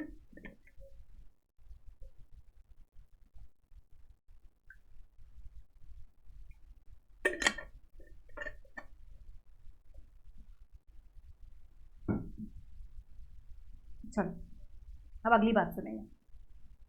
अब क्या होता है यहाँ पर ना, बीच में एक ट्रांजिशन होता है, हमें उससे कोई लेना देना नहीं। Basically meetings are held and decisions are taken and finally conclusion is made, as in to whom shares needs to be allotted, to whom shares is not to be allotted। ये company का discussion है। आप कहोगे ma'am company ऐसा क्यों करती है, बात तो तुम्हारी सही है कि कंपनी ऐसा क्यों करती है, बट ठीक है, ये कंपनीज एक्ट में लिखा है कि डिसीजन लेती है। बिकॉज अभी तुम्हें नहीं समझ जाएगा, कभी कभी केसेस ऐसे हो जाते हैं कंपनी का इतना फंड आ जाता है बट कंपनी को अलाउड ही नहीं होता लेने को, तो कंपनी को ये वाली मीटिंग करनी ही पड़ती है। तो पहले हमेशा पैसे आएंगे, फिर कंपनी डिसाइड करेगी कि आगे क्या करना। कंपनी में एक्सेप्टेड, कंपनी में रिफंडेड, कंपनी में shift the amount to allotment. Shifting the amount to allotment अभी मैं सिखा नहीं रही हूँ, वो एक बाद का सेशन है। अभी सिर्फ मैं दो चीज सिखा रही हूँ, कंपनी में issue shares to some shareholders, company में refund some amount to some shareholders. Am I clear? अब coming back to the point, company ने ए और बी का अमाउंट डिसाइड किया रिफंड कर देंगे। क्यों, कैसे कैसे, भाड़ में गया, you are not responsible for Q का आंसर। रिफंड करना है तो करना है, it's okay, the decision is of the company. And company ने कहा हम इन लोगों को शेयर्स उनके घर पे भेज देंगे। गाइस कंबाइंड एंट्री भी होती है बट मैं फिलहाल अलग अलग करा के दिखा रही हूँ, देखेंगे। पहला तो एक पॉइंट याद रखना, शेयर एप्लीकेशन अकाउंट एक टेम्पररी अकाउंट है, जितने से खोलते हो पहली एंट्री में सेकेंड एंट्री में उसको बंद करते हैं, because now the time has come when this liability account is no more liability because we have taken the decision. तो शेयर एप्लीकेशन अकाउंट जो पहले एक लायबिलिटी अकाउंट बना बैठा था, अब फाइनली उस लायबिलिटी का बंद होने का टाइम आ गया। Liabilities whenever close are debited. Am I clear? जिनको हम शेयर्स दे रहे हैं वो अब कंपनी के मालिक बन जाएंगे, और जो मालिक बन जाते हैं उनका नाम कैपिटल हो जाता है। तो अब मैं इन सारे लोगों का नाम, जिनको शेयर्स दे रही हूँ, उनका नाम कंपनी में सिर्फ कैपिटल नहीं होता, we change the name to share capital, because उनके पास उनके नाम का शेयर पहुंच गया है, तो उनके कैपिटल को शेयर्स कैपिटल बोलते हैं। तो कितने लोगों को शेयर्स दिया सोच के बताओ। 10 को दिया, 50 को दिया, 100 को दिया, 1000 को दिया, 5000। बेसिकली मैंने 6160 लोगों को तो शेयर्स दिया, करेक्ट? नो डाउट शेयर्स 10 रुपये का दिया है, बट यहाँ पर 10 रुपये का डिस्कशन नहीं हो रहा है, यहाँ पर उसको मालिक बनाएंगे, जितना अमाउंट आया उसी अमाउंट के अगेंस्ट वो मालिक बन रहा है। बेसिकली एप्लीकेशन का पैसा अब मालिक में कन्वर्ट हो रहा है, और जो पैसा मालिक में नहीं कन्वर्ट हो सकता उसको हम क्या कर देंगे, refund to bank account, asset घटा, टू शेयर कैपिटल, कैपिटल बढ़ा। कितने लोगों का हमने रिफंड किया है? 10 + 20, 30 का बच्चों मैंने रिफंड किया है, 30 × ₹2। ध्यान से देखो बच्चों, ये बना 60 रुपीज़, और ये कितना बनेगा 6160 × 2, 12320। ऐड करो 60 + 12320, इट बिकम्स 12380। मैंने आपको बाइफिकेशन करके मल्टीप्लाई करके दिखा दिया ताकि कोई कंफ्यूजन ना हो। तो याद रखना, जब एप्लीकेशन का पैसा आता है, this is a temporary liability. Once a meeting is done, this liability get converted into application, application वाली liability get converted into capital, and in case I am not giving shares I need to refund it। एक और important point याद रखना, company can refund only amount at the stage of application। application का पैसा, application can be refunded as per company opinion, इसके अलावा कोई भी इंस्टॉलमेंट किसी भी सिचुएशन में कंपनी रिफंड भी नहीं करेगी। सिर्फ एप्लीकेशन ही रिफंडेबल है। वो भी क्यों? वो मीटिंग के टाइम में डिसीजन लिया जाता है शेयर्स देना है या नहीं देना है, तो हम उस समय उन लोगों का पैसा नहीं रख सकते जिनको हमने शेयर्स दे नहीं दिया। बट एक बार तुम्हारे घर पे मैंने फिजिकली शेयर्स भेज दिया, उसके बाद तुम्हारा पैसा आया, या तुम कह रहे हो मेरे को शेयर्स रिजेक्ट कर दो, या तुम कह रहे हो मेरे को शेयर कैंसिल कर दो, कुछ भी बोलते रहो, एक बार शेयर्स मैंने तुम्हें अलॉट कर दिया, उसके बाद किसी भी स्टेज पे रिफंड अलाउड नहीं है। तो जिनको शेयर्स अलॉट हो गए उनको रिफंड जा ही नहीं सकता at any point of the time in future. हाँ, जिनको शेयर्स अलॉट नहीं हुए उनको हम एप्लीकेशन का पैसा रिफंड कर सकते हैं। सिर्फ और सिर्फ ये ऑप्शन यही अवेलेबल है। एक बार शेयर्स अलॉट हो गए, उसके बाद मान लो आपने अलॉटमेंट दिया और आप कह रहे हो नहीं नहीं मुझे अपनी कंपनी के शेयर्स नहीं लेने, हमारा पैसा रिफंड कर दो, नॉट अलाउड। एक बार मान लो आपने फर्स्ट कॉल भी दे दिया फिर रिफंड मांग रहे, not allowed. Even company will not give you, चाहे आप जो मर्जी बोल दो। तो एप्लीकेशन के समय company goes into a meeting, they decide किनको शेयर्स देना है किनको नहीं। जिनको नहीं दे रहे उनको कंपनी चुपचाप पैसा रिफंड कर देती है, बट जिनको एक बार शेयर्स दे दिया उन लोगों को आगे रिफंड का स्कोप बंद हो जाता है। अगर शेयर्स दे दिया तो कंपनी अपने तरफ से कभी रिफंड इशू नहीं करेगी। Am I clear? तो याद रखना, application account is a liability account. बहुत बच्चों को पता नहीं होता है, टेम्पररी लायबिलिटी है, फिर इसको क्लोज करते हैं जब समय आता है शेयर्स देने का या रिफंड देने का। देखो एंट्री क्या होगी, share application account debit, liability account बंद, टू शेयर इशू तो टू शेयर कैपिटल, जो रिफंड दिया to bank. Am I clear? किसी बच्चे को कोई कंफ्यूजन? किसी भी बच्चे को कोई कंफ्यूजन? एनीवन? अब आते हैं अगले पॉइंट पे। तो बेटा ये दोनों लोग जिनको हमने, तो बेटा याद रखना, एक और पॉइंट सुनो, एप्लीकेशन की एंट्री हमेशा अप्लाइड नंबर ऑफ शेयर्स पे होती है। Applied number, applied can be any. यहाँ पर अप्लाई कितने हुए थे? 6190। बट ये शेयर कैपिटल वाला जो खाता होता है वो फाइनली कंपनी कितने शेयर्स अलॉट करती है उस पर चलता है। हाँ, अप्लाई अगर आपने 6190 किया है तो कंपनी अलॉट भी 6190 कर सकती है। अप्लाई अगर आपने 6190 किया है तो कंपनी कम भी अलॉट कर सकती है, बट ज्यादा कभी नहीं अलॉट करेगी। ये पॉइंट याद रखोगे। तो पहली एंट्री एप्लीकेशन वाली अप्लाइड शेयर से घूमती है, उसके बाद second entry allotted number of shares पे टारगेट करती है। Is the point clear? Allotted applied same भी हो सकता है, अलॉटेड कम अप्लाइड ज़्यादा हो सकता है, बट अलॉटेड कभी भी ज़्यादा अप्लाइड कम नहीं हो सकता। कितने बच्चों को यहाँ तक बात समझ आ रही है? Anyone has any doubt in this? अब जब कंपनी ने तुम्हें शेयर्स दे दिया है तो तुम्हारे पास तो शेयर्स पहुंच गए हैं, और मुझे बताओ कौन सीन से बाहर हो गया? मैम ए और बी तो सीन से बाहर है, उनको तो हमने शेयर्स दिए ही नहीं, उनको हमने रिफंड दे दिया। तो बच्चों प्लीज़ याद रखना, ए और बी सीन से बाहर है, तो अब मेरे पास 6190 लोग नहीं बचे, अब मेरे पास 6160 शेयर्स बचे। These are my now allotted shares, and पूरा सम अलॉटेड शेयर्स पे चलता है, सिर्फ एप्लीकेशन का पैसा अपराइट शेयर्स पे आता है। अब तुम सोचो, एक बार हमने सबको शेयर्स अलॉट कर दिए, सबके घर पे शेयर्स पहुंच गया, मुझे बताओ शेयर होल्डर को कोई टेंशन है या कोई टेंशन नहीं है? मैम शेयर होल्डर को कोई टेंशन नहीं है, बताओ क्यों? उन सबके घर पे मैम शेयर्स पहुंच गया, दे ऑल आर फ्री, उनके घर पे शेयर्स आ चुका, उनको कोई लोड ही नहीं है। अब आगे का इंस्टॉलमेंट मांगना है, 3 रुपये, 4 रुपये, 1 रुपये, मुझे बताओ ये सारे इंस्टॉलमेंट की टेंशन किसको रहेगी? कंपनी को, बिकॉज शेयर होल्डर को तो शेयर्स चाहिए थे, मिल गए उसको।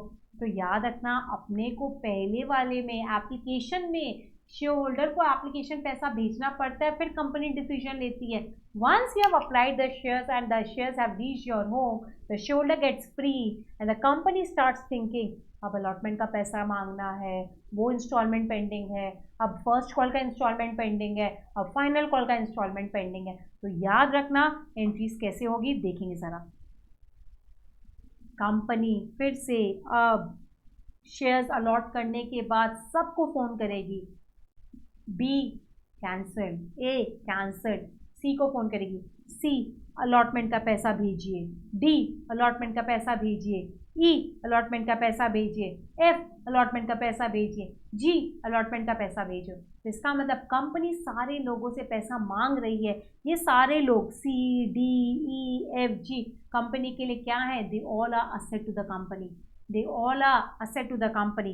तो कंपनी जब पैसा मांगती है, फिर से इनका नाम नहीं लिखती, इनको एक कैटेगरी देती है, इस कैटेगरी को बोलते हैं share allotment. Share allotment account debit. Company कितने लोगों से पैसा मांग रही है, अलॉटेड शेयर वालों से 3 रुपये के हिसाब से। तो हमेशा याद रखना कंपनी इतना पैसा मांग रही है, अलॉटेड शेयर्स पे अलॉटमेंट का रेट मांग रही है। क्यों? तो याद रखना शेयर अलॉटमेंट असेट होता है। पैसा जब हम किसी से मांगते हैं वो सारे मेरे क्या होते हैं, असेट, देखेंगे। बट वो लोग जब पहली बार पैसे देते हैं, till that time I don't allot them shares, they are my liability. That is the reason share application is liability और share allotment is an asset. पैसा मांगना है उनसे।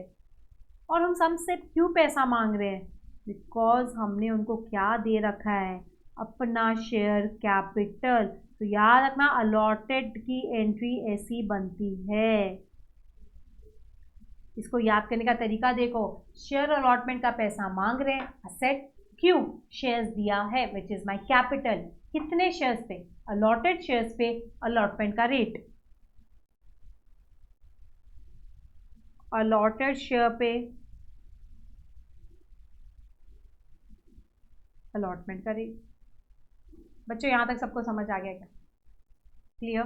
अब सब लोगों ने मुझे चेक भेज दिया, तो बताओ मेरे पास क्या आएगा, बैंक डेबिट, बैंक में पैसा कितना 18480, सबने दे दिया। और अब ये वाले लोग मेरे असेट रहे क्या? नहीं, पैसा आने के बाद तो असेट का पुराना खाता बंद हो जाता है ना। तो अब इस अलॉटमेंट को बंद कर दो, टू शेयर अलॉटमेंट अकाउंट। पैसे आने के बाद ये असेट अकाउंट बंद हो जाएगा, पैसे आने के बाद ये असेट अकाउंट बंद हो जाएगा। अगर आपने महसूस किया तो एक एंट्री दिखाऊं क्या, मैजिक एंट्री। सिर्फ एक बार टेम्पररी इरेज करूंगी। शेयर अलॉटमेंट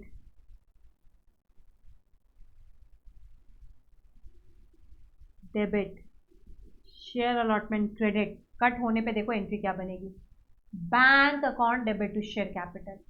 बचपन से तो शेयर कैपिटल की यही एंट्री सीखी है, देखा क्या? एक और दिखाऊं क्या, share application credit, share application debit. देखो एंट्री क्या बनी, bank account debit to share capital. ये बैंक भी नलीफाई हो जाएगा। तो पहली एंट्री, दूसरी एंट्री, इम्पैक्ट आना चाहिए bank account debit to share capital. Third entry, fourth entry combine करके इम्पैक्ट आना चाहिए bank account debit to share capital. But problem क्या है, कंपनी अकाउंट सारी एंट्री को पहले ड्यू करता है, फिर पैसे लेता है, ड्यू करता है, फिर पैसे लेता है। इस चक्कर में हमें अलॉटमेंट को पहले ड्यू करना पड़ता है, बाद में पैसा आता है। अलॉटमेंट को पहले ड्यू करना पड़ता है, बाद में पैसा आता है। आप डायरेक्टली पैसा ले नहीं सकते हो, पहले ड्यू फिर क्लोज। तो आई रिपीट, पहले एप्लीकेशन का पैसा आएगा, bank account debit to share application, फिर शेयर एप्लीकेशन को बंद करके शेयर्स दे देंगे, share application account debit to share capital. Think it as a story. Allotment को ड्यू करो, share allotment account debit to share capital, पैसा आ गया, bank account debit to share allotment. Clear? बस बेटा अब तो क्या, चीज़ें बहुत आसान है, अब you don't need me.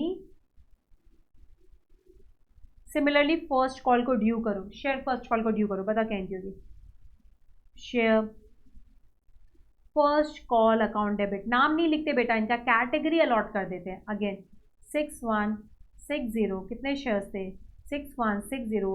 Allotted shares पे फर्स्ट कॉल का रेट इज इंटू 4,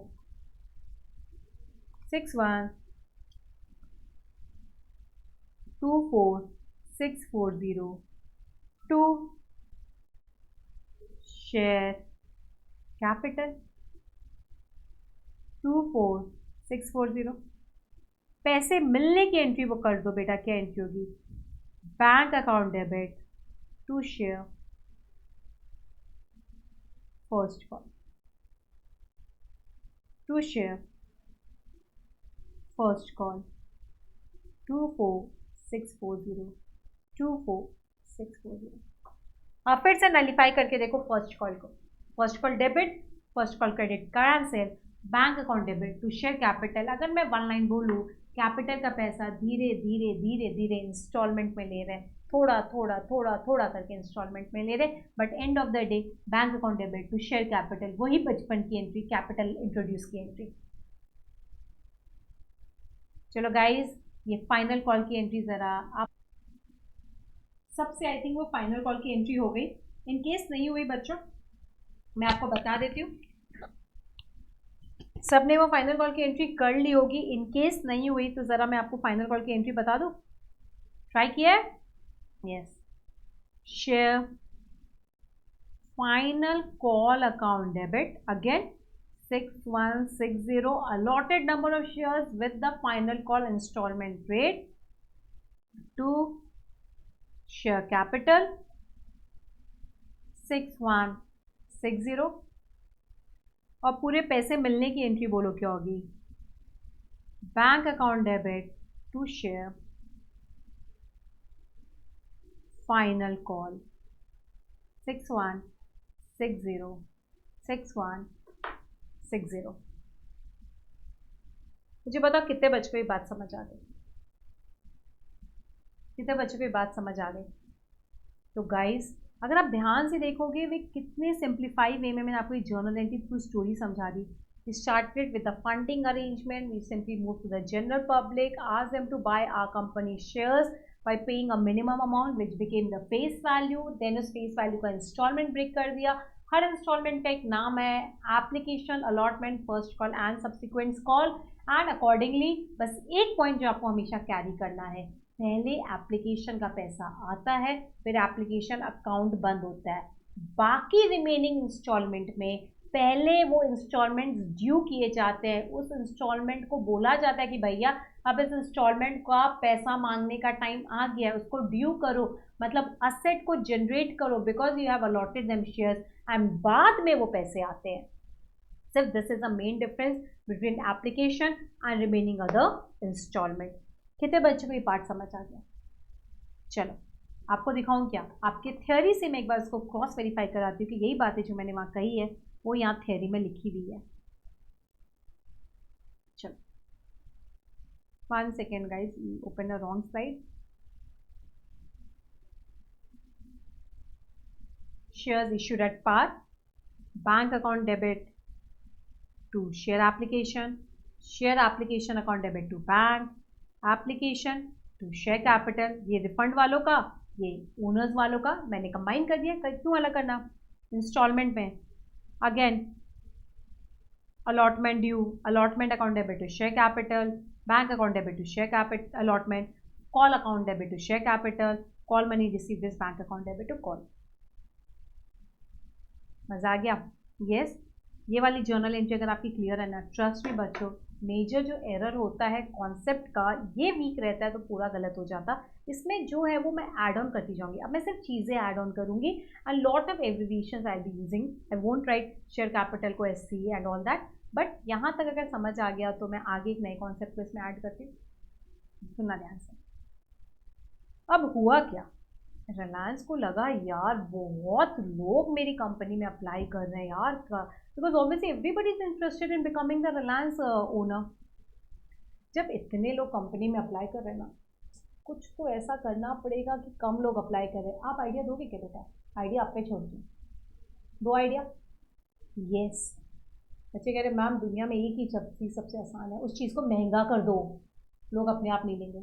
कोई चीज़ 10 रुपये की अगर उसकी वैल्यू है ना, उसकी ऐसे बढ़ा दो कि लोग अपने आप नहीं लेंगे। परफेक्ट बच्चों, this is known as shares issued at premium. तो ऊपर का कॉन्सेप्ट अगर मैं आपको बोलूँ वो क्या था, these were shares issued at par. What does par means? Par means face value का था, फेस वैल्यू पे ही इशू किया है। फेस वैल्यू और इशू प्राइस, चलो ऐसे लिख देती हूँ, फेस वैल्यू और इशू प्राइस क्या है हमारा? Same, we call it par. Shares are issued at par when face value and issue price is same equal. तो याद रखना, shares are issued at par because face value and issue price is same. But when the concept changes slightly, जहाँ पर क्या problem आता है इसको लिखेंगे। Next concept, shares are issued at premium. इसका मतलब फेस वैल्यू तो 10 है, वो चेंज नहीं होगा भाई, चिट्ठी पे 10 रुपये का ही है, बट इसका इशू प्राइस हमने फॉर एग्जाम्पल 50 रुपीज़ कर दिया है। हमने issue price for example 50 rupees कर दिया। पता है बच्चा इसका लॉजिक क्या है? इसमें बेसिकली आपको ये दो ब्रेकअप करने पड़ेंगे हर बच्चों को। 10 रुपये जो फेस वैल्यू के नाम का है उसके अंदर उसको अलग करना पड़ता है। Face value is always treated for the share capital only. तो ये जो 10 रुपये है ये सिर्फ और सिर्फ शेयर कैपिटल का ही है। शेयर कैपिटल की वैल्यू चेंज नहीं हो रही है, शेयर पे तो 10 रुपया ही लिखा है, बट मैं सामने वाले से 50 ले रही हूँ। इसका मतलब ये जो एक्स्ट्रा 40 ले रही हूँ इसको बोलते हैं सिक्योरिटी प्रीमियम। ये कंपनी ले रही है और तुम दे रहे हो, इसमें कंपनी पे कोई ऐसा बाउंडेशन नहीं है। कंपनी मांग रही है, तुम दे रहे हो, तुम्हें गरज है उस कंपनी का शेयर लेने का तो तुम उस चीज़ को ले रहे हो। तुम्हारे घर पे पहुंच तो शेयर 10 रुपये का रहा है, बट तुम उसके अगेंस्ट 50 का चक्कर में फंस रहे हो, वो तुम्हारी प्रॉब्लम है, ये नहीं बोल रहा है। Am I clear? तो फिर से देखेंगे, शेयर्स है कितने का बेटा? 10 रुपये का, बट मैं सामने वाले से बोल रही हूँ 50, तो शेयर्स तेरे घर पे 10 का ही जाएगा। 40 एक्स्ट्रा मैं किस बात का ले रही हूँ? Security premium. क्या कंपनी कर सकती है? कर सकती है। कंपनी सो कॉन्फिडेंट कि वो एक सस्ती वाली चीज़ महंगी बेच सकती है। Demand and supply, simple. मैं क्या कर सकती हूँ? समझ आया क्या? मैम स्टार्टिंग में तो स्टोरी में इतना दुख दिखाया अपने कंपनी का कि बेचारी कंपनी का पैसा नहीं है, वो हमारे पास आ रही है, हाथ जोड़ रही है, पैसा दे दो, 10 रुपये मांग रही है, और आप हमको एकदम ऐसा अच्छा वाला आदमी बना दिए कि 10 ही तो मांग रहा है, दे दो। बट धीरे धीरे आप हमें फील करा रहे हो कि कंपनी अपनी मनमानी कर सकती है। यस, ये आपको फीलिंग रखनी पड़ेगी अपने मन में, कंपनी अपनी मनमानी आगे जाके करेगी और ऐसा ही होने वाला है। बट हमें and of the day concept समझना है। समझ आ गया ना कॉन्सेप्ट? बस ये तो स्टोरी बिल्ड करके आपके दिमाग में चीज़ें फिट करवा रही बच्चा ने। चलो, शेयर्स प्रीमियम पे इशू हो सकता है, डेफिनेटली हो सकता है, but institute makes it a clear point, premium का पैसा अलग चलेगा, शेयर का पैसा अलग चलेगा। शेयर का पैसा जो फेस वैल्यू का पैसा है बस वही शेयर का पैसा है, उसको तो आप शेयर कैपिटल अकाउंट में ही लोगे, पर जो प्रीमियम का पैसा है वो प्रीमियम का है और वो प्रीमियम के खाते में जाएगा। ना शेयर का पैसा प्रीमियम को मिलेगा, ना प्रीमियम का पैसा शेयर को। अच्छा एक बात पूछूँ क्या? तुम्हारे पापा का बैंक अकाउंट है, उसमें और एग्जाम्पल पापा के पास 50 करोड़ है, तो क्या बैंक अकाउंट में लिखा हुआ है क्या 10 करोड़ बच्चे की शादी का है, 15 करोड़ बच्चे की पढ़ाई का है, 10 करोड़ हमारे बुढ़ापे का है? ऐसा कहीं नोट पे लिखा होता है क्या? याद रखना, ये पॉइंट मेरे को क्यों बताना पड़ता है मुझे पता नहीं, पता तो होना ही चाहिए तुमको। Bank has nothing to do कि फेस वैल्यू का पैसा है या प्रीमियम का पैसा है। बैंक में पूरा पैसा 50 रुपये एक साथ आएगा, बट इंडिविजुअली हमें पता है कि प्रीमियम का 40 और शेयर कैपिटल का 10, जो मैं आपको जर्नल एंट्री में बताती हूँ। Am I clear? अच्छा दूसरा पॉइंट, मैम जिस तरीके से आपने कहा था शेयर कैपिटल का ब्रेकअप हुआ था, मतलब इंस्टॉलमेंट मेरे बच्चों किसे 2 3 4 1, application, allotment, first call, final call, हाँ हुआ था बच्चा, पता है मेरे को भी, तुम्हें भी पता है, मुझे पता है, तुम्हें पता है। क्या मैम सिक्योरिटी प्रीमियम का ब्रेकअप हो सकता है क्या? 110% हो सकता है, इसमें कोई बड़ी बात नहीं है, हो सकता है, हो भी सकता है, नहीं भी हो सकता है, क्वेश्चन जैसा बोलेगा वैसे कर लेना। तो याद रखना इसका भी ब्रेकअप पॉसिबल है। इसका ए ब्रेकअप भी हो सकता है, 2 भी हो सकता है, तीनों भी हो सकता है, 4 भी हो सकता है, पूरे 2, जैसे मर्जी कॉम्बिनेशन हो सकते हैं। मैं इसमें कुछ हार्ड एंड फास्ट रूल नहीं है, बट मैं इसको याद करने का एकदम आसान तरीका बच्चों को सिखा देती हूँ जिससे बच्चों को प्रॉब्लम ही नहीं है। पता है क्या, अगर आपको ये समझना है तो सिर्फ इस बात को याद रखना, share capital and security premium goes hand in hand. हाथ पकड़ के दोनों हमेशा साथ में चलते हैं। शेयर कैपिटल अगर एंट्री में क्रेडिट हो रहा है तो सिक्योरिटी प्रीमियम भी उस एंट्री में क्रेडिट होगा। शेयर कैपिटल अगर दूसरी एंट्री में क्रेडिट हो रहा है तो सिक्योरिटी प्रीमियम भी दूसरी एंट्री में क्रेडिट होगा। इसको याद रखो, both goes hand in hand. अब मैं आपको दिखाती हूँ कैसे। मान लो अपन इस केस को ऐसे सिंपल करते हैं, सिक्योरिटी प्रीमियम का पूरा पैसा हम एप्लीकेशन के समय मांग रहे हैं। अज्यूम करो, अज्यूम ये मेरा केस है। देखो कैसे हैंड इन हैंड का प्रूफ करती हूँ, तुरंत समझ जाएगा बच्चों क्यों इंस्टीट्यूट इस चैप्टर को डिफिकल्ट बोलता है, क्यों बच्चे बोलते हैं मेरे को समझ ही नहीं आता। देखो, बैंक अकाउंट डेबिट।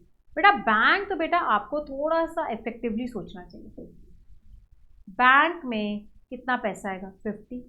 बैंक को कभी नहीं लेना देना शेयर का कितना, तो सिक्योरिटी बैंक में तो पूरा बैंक आएगा। 2 शेयर एप्लीकेशन। भाई जो लोग भेज रहे हो उनको भी क्या लेना देना फेस वैल्यू का कितना और सिक्योरिटी प्रीमियम का कितना। उनसे मांगा गया 50 और हमने दे दिया 50। वन टाइम में कर लेते पेमेंट, कोई टेंशन नहीं है, वन टाइम में ले लो। अब ये शेयर एप्लीकेशन एक टेम्पररी अकाउंट है, जितने से खोला उतने से बंद। बताओ क्या होगा, share application account debit to share capital to security premium. यहाँ आ जाएगा 50, यहाँ 10, यहाँ 40। तो याद रखना, share capital and security premium goes hand in hand. अगर किसी एंट्री में शेयर कैपिटल क्रेडिट हो रहा है तो सिक्योरिटी प्रीमियम भी क्रेडिट होगा। चलो मान लो ये पूरा का पूरा 50 रुपये, अज्यूम एक वेग एग्जाम्पल। नहीं मैम एग्जाम्पल से मत करो, एक प्रॉपर बताओ। चलो ठीक है, छोड़ो, chuck it, forget about it. 1000 shares के लिए लोगों ने अप्लाई किया, ₹10 is my face value, correct. इसका ब्रेकअप इज 3, 2, 4, 1 एंड हमारा सिक्योरिटी प्रीमियम है ₹5 ऑन अलॉटमेंट। अलॉटमेंट के समय मांग रहे हैं पूरा एक ही बार में, ठीक है। चलो एंट्री बोलो, स्टार्ट करेंगे मेरे साथ, सारी एंट्री करके दिखा देती हूँ। बैंक अकाउंट डेबिट, इसमें पूरा 1000 shares into 3000 to share application 3000 done. Share application एक टेम्पररी अकाउंट है, जितने से खोला हमें उतने से बंद करना पड़ेगा, बिकॉज वो पूरा पैसा हमें ओनरशिप में ट्रांसफर करना है। टू सिक्योरिटी ना टू, मैं देख रही थी तुम नींद में तो नहीं हो। शेयर कैपिटल 3000 गया, 1000 इंटू 3 का रेट था, यस। अलॉटमेंट ड्यू करो, बताओ क्या एंट्री की। शेयर अलॉटमेंट पे, पता है बच्चों मुझसे कितना मांग रहे हैं, हम उससे ₹2 अलॉटमेंट का फेस वैल्यू का मांग रहे हैं और ₹5 प्रीमियम का भी अलॉटमेंट पे मांग रहे हैं, तो ₹7 मांग रहे हैं, तो ये आएगा ₹7000, जिसमें से हम उसको क्लियरली हमें पता है हम शेयर कैपिटल का मांग रहे हैं 2000 और हमें ये भी पता है सिक्योरिटी प्रीमियम का 5000 है। तो याद रखना, share capital and security premium goes hand in hand, वो क्रेडिट होगा तो सिक्योरिटी प्रीमियम भी क्रेडिट होगा। फिर बता दो जो पैसा आएगा, चेक में नाम कभी नहीं होता प्रीमियम का क्या और शेयर क्या। Bank account debit to share allotment 7000। बात समझ आ गई क्या बच्चों, अच्छे से। चलो अब फर्स्ट कॉल को ड्यू कर लो। Share first call account debit, फिर कितने शेयर्स हैं 1000 into 4, there is no premium, 4000 to share capital 4000। आगे की एंट्री अब आप लोग कर सकते हैं, मेरे को लगता है अब आगे मुझे करने की ज़रूरत नहीं है। Bank account debit to share first call 4000। फाइनल कॉल को ड्यू करो क्या एंट्री होगी, share final call account debit to share capital 1000, bank account debit to share final call. तो बच्चे एक चीज़ बस याद रखनी है, सिर्फ एक चीज़, security premium and share capital goes hand in hand wherever the amount is asked. Bank has nothing to do, bank को सिर्फ उस समय उस बैंक में कितना पैसा आना चाहिए वो टोटल से डेबिट होगा। Am I clear? Breakup company को देखना है। And second important thing, premium का भी ब्रेकअप इंस्टॉलमेंट हो सकता है, फेस वैल्यू का भी हो सकता है, बट याद रखना शेयर कैपिटल वाला खाता सिर्फ और सिर्फ फेस वैल्यू से मूव होता है, उसके अलावा any extra amount will be shifted to a different account. If it is a premium it will be shifted to security premium account. Am I clear? अगर किसी भी चीज़ को महंगा बेचना है you can do it, that extra amount is known as a security premium and the face value will always be constant for a share. महंगा बेचो या सस्ता बेचो, फेस वैल्यू तो 10 ही रहेगा। बैंक में पैसा कमाएगा वो एक ऑल टुगेदर डिफरेंट स्टोरी है। लास्ट एक बार दिखा दूं क्या बुक पे, शेयर्स इशूड एट प्रीमियम। ये एक सेक्शन है जो बहुत इंपॉर्टेंट है, बाद में कवर अप करूंगी कि ये क्या क्लॉजेस दे रहा है कि सिक्योरिटी प्रीमियम कहाँ कहाँ यूटिलाइज हो सकता है। ये वाला क्लॉज मुझे लगेगा जब मैं रिडम्पशन या बाईबैक पढ़ाऊंगी। फिलहाल मार्केट इज वेरी इंपॉर्टेंट, हम इसको देखेंगे बाद में, बट फिलहाल जर्नल एंट्री देख लो। Bank account debit to share application to bank, share application to share capital to security premium if the amount of premium has been received at the time of application. But अगर instalment में depend करता है कहाँ क्या है, check कर लेना। Allotment के समय मांगा है तो share allotment account debit to share capital to security premium. It goes hand in hand with share capital which account security premium and this both stand on the credit side together. One more thing भूलना नहीं, question अगर silent हो, premium पे कोई भी discussion नहीं हो रहा है, कब मांग रहे हैं, it is always and always allotment. लिख लेंगे ये अपने नोट में, प्लीज अपने हैंड रिटन नोट्स में लिखेंगे। Whenever question is silent, as in when is the security premium to be taken, it is always allotment for security premium. Am I clear? Anyone? Any confusion? Any doubt?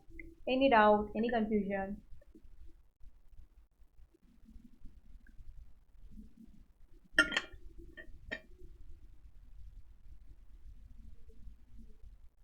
Is it all clear? Is it all clear? तो मैंने share issue at पार सिखा दिया, share issues at premium eight the time of initial public offering. IPO महंगा बेचो, कम चाहते हो कि इतना तामझाम एंटर करें। याद रखना इनिशियल पब्लिक ऑफरिंग में as per the companies act 2013 shares can not be issued at discount।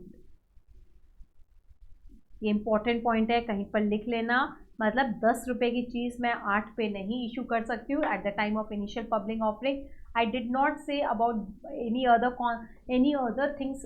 बहुत सारे shares like right issue, sweat equity shares, ये सब का होता है डिस्काउंट का कॉन्सेप्ट, बट याद रखना इनिशियल पब्लिक ऑफरिंग पे there is no concept of discount. Trust me, don't get into that part. This is मैं क्वेश्चन बोल रहा है आईपीओ डिस्काउंट पे, companies act has prohibited, you can not issue shares at discount. But मैं आपको एक चीज़ बता दूँ, मान लो शेयर इशू भी होता है ना डिस्काउंट पे, तो याद रखना शेयर कैपिटल 10 रुपीज़ से ही क्रेडिट होगा।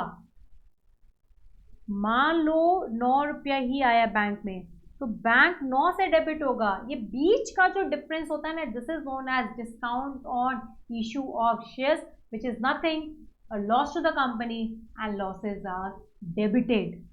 बट याद रखना यहाँ पर भी शेयर कैपिटल अपनी फेस वैल्यू से ही क्रेडिट होता है या फेस वैल्यू के इंस्टॉलमेंट से क्रेडिट होता है।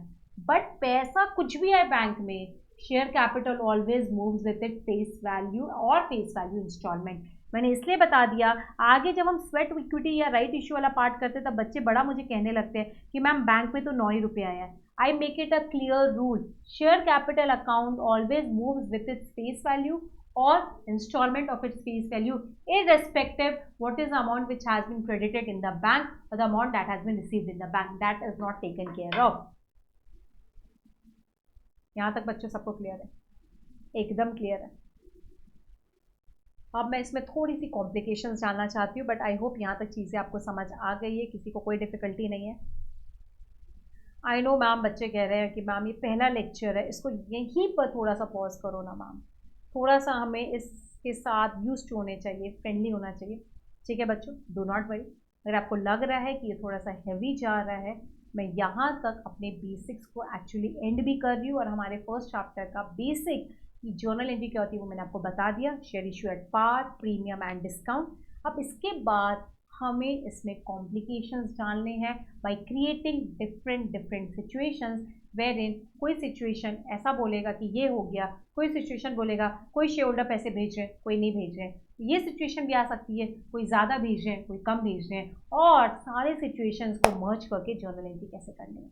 एंड आई होप बच्चों आपको ये कॉन्सेप्ट पूरा अच्छे से समझ आ गया। अगर आपको प्लीज़ अच्छे से समझ आ गया है तो प्लीज़ एक कमेंट बॉक्स में टाइप ज़रूर करना कि मैम द कॉन्सेप्ट है crystal clear. And once you like the video please maximum बच्चों के साथ शेयर करो ताकि उनको भी ये कॉन्सेप्ट में जितना भी डाउट है वो क्लियर हो जाएगा, बिकॉज मुझे पता है ये बहुत डिफिकल्ट जाता है बच्चों के लिए। In case any one is interested, आपकी फ्रेंड्स इस प्रोडक्ट को लेने के लिए आपको लग रहा है कि बहुत हेल्पफुल होगा, प्लीज़ उनको भी ये मैसेज पास करिए। एंड आपको ख़रीदने के लिए हमारी वेबसाइट पे, एकत्वम की वेबसाइट पे सारे डिटेल्स दिए हैं, सेल्स ऑफिस का नंबर, ये सब अवेलेबल है। Please get in touch with them, they'll help you and they'll guide you start to end we are with you. चलो, as of now your favourite, your accounts ma'am, your Sneha ma'am is taking a sign off. मिलते हैं बच्चों कल इसी समय, and regular update और videos will be given to you. Thank you so much बच्चों।